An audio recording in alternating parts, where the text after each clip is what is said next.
जय जोहार, स्वागत है न्यूज़ 36 से छत्तीसगढ़ की आवाज़ में। तो खबर छत्तीसा में चला। आज के खबर में ला विस्तार लेने को। पूर्व मुख्यमंत्री डॉक्टर रमन सिंह राज्य सरकार ऊपर तीखा हमला बोले हैं। डॉक्टर रमन सिंह कही सीएम भूपेश बघेल दिल्ली में बड़े बड़े लफाजी के बात करते।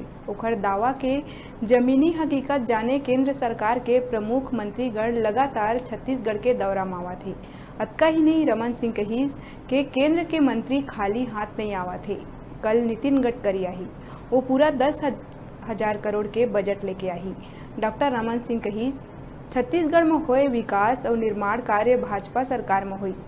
ये कांग्रेस सरकार में भूपेश बघेल एक भी कोई काम माइलस्टोन के बता दी कि वो कोई बड़े डेवलपमेंट के काम करे ही।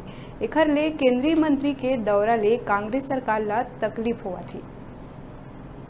देखिए, मंत्रियों का समीक्षा करने का काम भी रहता है। जब केंद्रीय मंत्री आते हैं, राज्य को भी फायदा होता है। कोई आलोचना करने नहीं आते, ये देखने आते हैं कि कहीं यदि अच्छा काम हो रहा है उसकी तारीफ भी होती है। और गडकरी जी आ रहे हैं, 10,000 करोड़ रुपया लेके आ रहे हैं। अब इससे बड़ी बात और क्या होगी कि 10,000 करोड़ के डेवलपमेंट के, सड़क के, पुल के, पुलिया के निर्माण के काम के लिए आ रहे हैं। खुद आ रहे हैं, समय देख के आ रहे हैं। नेशनल हाईवे अथॉरिटी का प्रोग्राम है, तो इससे बड़ी और क्या उपलब्धि होगी भाई कि केंद्र का मंत्री आ रहा है तो खाली हाथ नहीं आ रहा है, 10,000 करोड़ के काम को लेके आ रहा है।